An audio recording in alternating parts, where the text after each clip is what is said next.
So this is Lightning Thief. We're starting on page 201. Toward the end of our second day on the train, June 13th, 8 days before the summer solstice, we passed through some golden hills and over the Mississippi River into St. Louis. St. Louis, Missouri. Know that town well. Annabeth craned her neck to see the Gateway Arch, which looked to me like a huge shopping bag handle stuck onto the city. That's a big, what would you call it? I guess a monument in St. Louis. It's probably the most famous building in St. Louis. I want to do that, she sighed. What? I asked. Build something like that. Did you ever see the Parthenon, Percy? Only in pictures. Someday, I'm going to see it in person. I'm going to build the greatest monument to the gods ever. Something that'll last 1,000 years. I laughed. You, an architect? I don't know why, but I found it funny. Just the idea of Annabeth trying to sit quietly and draw all day. Her cheeks flushed. Yes, an architect. Athena expects her children to create things, not just tear them down like a certain god of earthquakes I could mention. She's talking about Poseidon. I watched the churning brown water of the Mississippi below.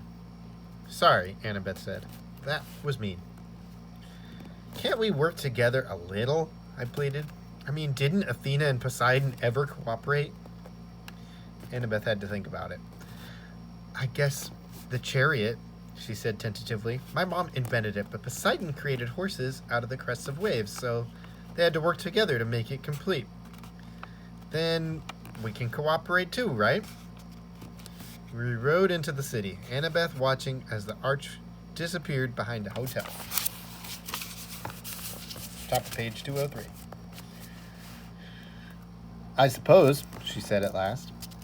We pulled into the Amtrak station downtown. The intercom told us we'd have a 3-hour layover before departing for Denver. Grover stretched. Before he was even fully awake, he said, Food! Come on, goat boy, Annabeth said. Sightseeing. Sightseeing? The Gateway Arch, she said. This may be my only chance to ride to the top. Are you coming or not? Grover and I exchanged looks. I wanted to say no, but I figured that if Annabeth was going, we couldn't very well let her go alone. Grover shrugged. As long as there's a snack bar without monsters. The arch was about a mile from the train station. Late in the day, the lines to get in weren't that long. We threaded our way through the underground museum, looking at covered wagons and other junk from the 1800s. It wasn't all that thrilling, but Annabeth kept telling us interesting facts about how the arch was built, and Grover kept passing me jelly beans, so I was okay. I kept looking around, though, at the other people in line. You smell anything? I murmured to Grover. He took his nose out of the jelly bean bag long enough to sniff. Underground, he said distastefully. Underground air always smells like monsters. Probably doesn't mean anything. Probably doesn't mean anything, huh? But something felt wrong to me. I had a feeling we shouldn't be here. Guys, I said, you know the gods' symbols of power? Annabeth had it in the middle of reading about the construction equipment used to build the arch, but she looked over. Yeah? Well, Hades... Grover cleared his throat. We're in a public place. You mean our friend downstairs. Oh, right. Our friend way downstairs. Doesn't he have a hat like Annabeth? You mean the Helm of Darkness, Annabeth said. Yeah, that's his symbol of power. I saw it next to his seat during the Winter Solstice Council meeting. He was there? I asked. She nodded. It's the only time he's allowed to visit Olympus.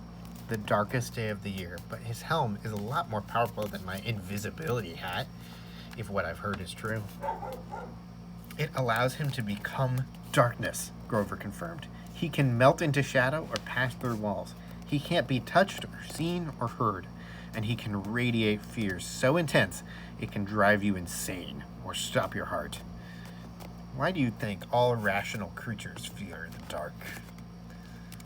But then, how do we know he's not here right now, watching us? I asked. Annabeth and Grover exchanged looks. We don't, Grover said. Thanks. That makes me feel a lot better, I said. Got any blue jelly beans left? I'd almost mastered my jumpy nerves when I saw the tiny little elevator car we were going to ride to the top of the arch, and I knew I was in trouble. I hate confined places. They make me nuts. We got shoehorned into the car with this big fat lady and her dog, a chihuahua with a rhinestone collar. I figured maybe the dog was a seeing eye chihuahua because none of the guards said a word about it. We started going up inside the arch. I'd never been in an elevator that went in a curve, and my stomach wasn't too happy about it. No parents? The fat lady asked us. She had beady eyes, pointy, coffee-stained teeth, a floppy denim hat, and a denim dress that bulged so much it looked like a blue jean blimp. They're below, Annabeth told her, scared of heights. Oh, poor darlings, the chihuahua growled. The woman said, Now, Sonny, behave. The dog had beady eyes like its owner. Intelligent and vicious. I said, Sonny, is that his name? No, the old lady told me. She smiled as if that cleared up everything. At the top of the arch, the observation deck reminded me of a tin can with carpeting. Rows of tiny windows looked out over the city on one side and the river on the other. The view was okay. But if there's anything I like less than confined place, it's a confined space 600 feet in the air. I was ready to go pretty quick. Annabeth kept talking about structural supports and how she would have made the windows bigger and designed a see-through floor. She probably could have stayed up there for hours, but luckily for me, the park ranger announced that the observation deck would be closing in a few minutes. I steered Grover and Annabeth toward the exit, loaded them into the elevator, and I was about ready to get in myself when I realized there were already 2 other tourists inside. No room for me. The park ranger said, Next car, sir. We'll get out, Annabeth said. We'll wait with you. But that was going to mess everybody up and take even more time, so I said, No, it's okay. I'll see you guys at the bottom.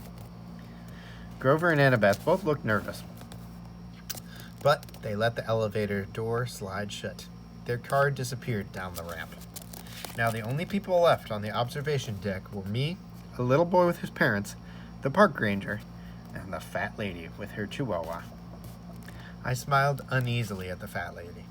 She smiled back, her forked tongue flickering between her teeth. Wait a minute. Forked tongue? Before I could decide if I'd really seen that, her chihuahua jumped down and started yapping. Now, Sonny, the lady said. Does this look like a good time? We have all these nice people here. Doggy, said the little boy. Look, a doggy. His parents pulled him back. The chihuahua bared his teeth at me, foam dripping from his black lips. Well, son, the fat lady sighed, if you insist. I started forming in my stomach. Did you just call that chihuahua your son? Chimera, dear, the fat lady corrected. Not a chihuahua. It's an easy mistake to make. She rolled up her denim sleeves, revealing that her skin of her arms was scaly and green. When she smiled, I saw that her teeth were fangs. The pupils of her eyes were sideways slits like a reptile's. The chihuahua barked louder. With each bark, it grew, first to the size of a Doberman, then to a lion, then the bark became a roar. The little boy screamed, "Ah!" His parents pulled him back toward the exit, straight into the park ranger, who stood paralyzed, gaping at the monster. The chimera was now so tall, its back rubbed against the roof. It had the head of a lion with a blood-caked mane, the body and hooves of a giant goat, and a serpent for a tail. A 10-foot-long diamondback growing right out of its shaggy behind. The rhinestone dog collars still hung around its neck, and the plate-sized dog tag was now easy to read. Chimera, rabid, fire-breathing, poisonous. If found, please call Tartarus. Extension 954.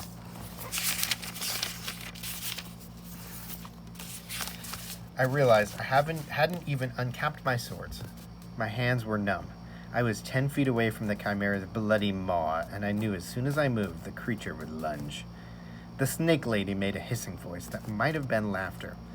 Be honored, Percy Jackson. Lord Zeus rarely allows me to test a hero with one of my brood, for I am the mother of monsters, the terrible Echidna. I stared at her. All I could do was say, isn't that a kind of anteater? She howled, her reptilian face turning brown and green with rage. I hate it when people say that. I hate Australia naming that ridiculous animal after me. For that, Percy Jackson, my son shall destroy you. The Chimera charged, its lion teeth gnashing. I managed to leap aside and dodge the bite. I ended up next to the family and the park ranger, who were all screaming now, trying to pry open the emergency exit doors. I couldn't let them get hurt. I uncapped my sword, ran to the other side of the deck, and yelled, "Hey, Chihuahua!" The Chimera turned faster than I would have thought possible. Before I could swing my sword, it opened its mouth, emitting a stench like the world's largest barbecue pit, and shot a column of flame straight at me. I drove through the explosion. The carpet burst into flames. The heat was so intense it nearly seared off my eyebrows. Where I had been standing a moment before was a ragged hole in the side of the arch, with melted metal streaming around the edges. Great, I thought. We just blowtorched a national monument.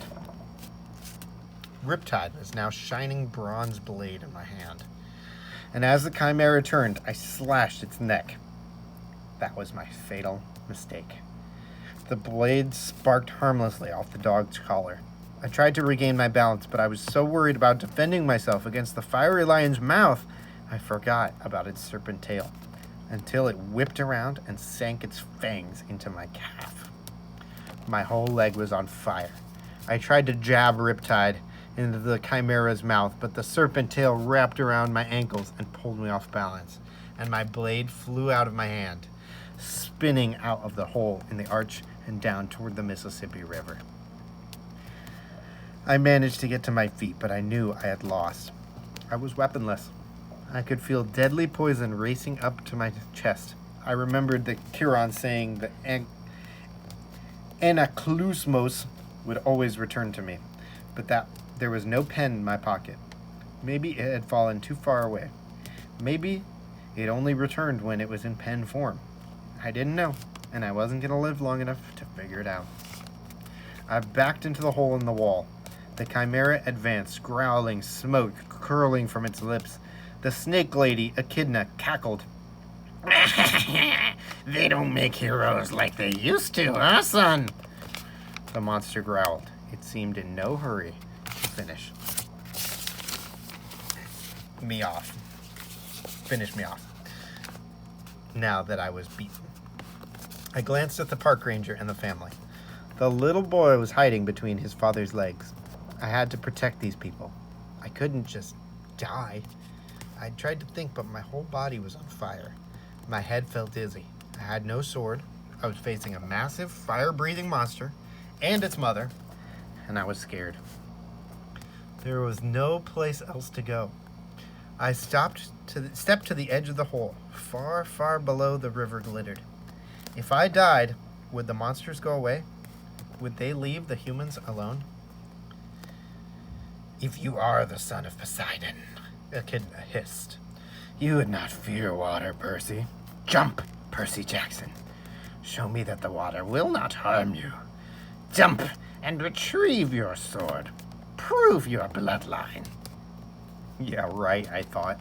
I'd read somewhere that jumping into water from a couple of stories up was like jumping onto solid asphalt. From here, I'd splatter on impact. The Chimera's mouth glowed red, heating up for another blast. You have no faith, Echidna told me. You do not trust the gods. I cannot blame you, little coward. Better you die now. The gods are faithless.